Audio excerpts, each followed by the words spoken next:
Assalamu alaikum and welcome to the Ministry of Foreign Affairs. Prime Minister Anwarul Haq Kakar visited the Ministry of Foreign Affairs yesterday, where he was briefed on Pakistan's foreign policy. The briefing covered the entire spectrum of Pakistan's external relations, the working of the Ministry of Foreign Affairs, recent efforts to strengthen ties with different regions and countries, and priorities for the future, especially in view of the developing regional and global developments. The Prime Minister was apprised of the steps being taken by the Ministry of Foreign Affairs and Pakistan's missions abroad to facilitate Pakistanis working and residing abroad. The Prime Minister shared his vision for a dynamic foreign policy and strengthening Pakistan's relationships with countries around the world, especially in terms of trade, investment, connectivity, economic diplomacy, and public diplomacy. He directed the Ministry of Foreign Affairs and our foreign missions to work diligently for the welfare of overseas Pakistanis. The Minister for Hajj and Umrah of the Kingdom of Saudi Arabia visited Pakistan earlier this week.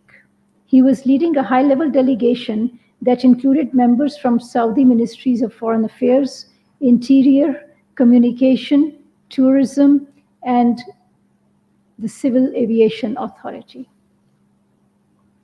The minister called on President Dr. Arif Alvi, Prime Minister Anwarul Haq Kakar, and Governor Sindh Kamran Tisori, and held comprehensive talks with Minister for Religious Affairs and Interfaith Harmony Anik Ahmed. The visit was an important opportunity for the two sides to discuss arrangements for Pakistani pilgrims for Umrah and the Hajj, increase in Hajj quota for Pakistanis, matters relating to Umrah visas, and the possible extension of the Road to Makkah project to major airports of Pakistan during the upcoming Hajj season. An air services agreement was also signed during the visit between civil aviation authorities of the two countries to streamline Hajj services. A 60-year-old civilian, Mr. Ghayas, from Kotli district of Azad Jammu and Kashmir was killed as a result of unprovoked firing of Indian forces on 21 August 2023. The incident took place in the Nikail sector of the line of control. This was a direct violation of the 2003 ceasefire understanding, reaffirmed in February 2021. We have strongly protested this latest provocation from the Indian side and emphasized the vital importance of maintaining peace along the LOC. Pakistan urges India to conduct an investigation into the incident and to honor the ceasefire understanding. The Indian forces must also exercise extreme caution and desist from targeting innocent civilians. The UN Special Procedures for Human Rights have again expressed serious concerns about the revocation of Jammu and Kashmir's special status by the Indian occupation forces and imposition of restrictions on freedom of expression, assembly, and association against civil society actors, human rights defenders, political figures, and journalists in IIOJK. These concerns were conveyed in a communication dated 8th of August by the UN Special Rapporteur on the Promotion and Protection of Human Rights and Fundamental Freedoms while Countering Terrorism, Working Group on Arbitrary Detention, Special Rapporteur on the Promotion and Protection of the Rights of Freedom of Opinion and Expression, Special Rapporteur on the Rights to Freedom of Peaceful Assembly and of Association, Special Rapporteur on the Situation of Human Rights Defenders, and the Special Rapporteur on Freedom of Religion and Belief.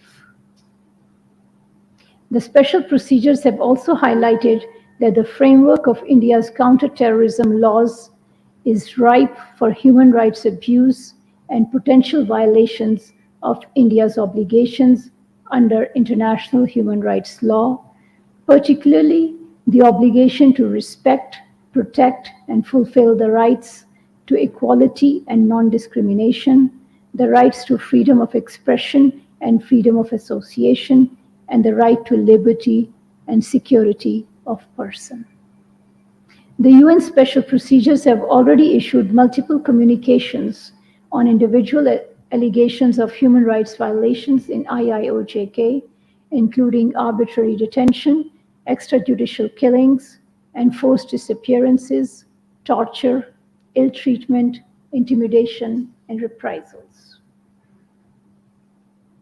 The sudden closure of the Jammu and Kashmir Human Rights Commission, which rendered people in the region with little legal recourse, is in seeking redressal and accountability for violation of their human rights and fundamental freedoms. The latest communication by the UN Special Procedures is a comprehensive document covering multifaceted human rights abuses in IIOJK under the cover of counter-terrorism laws.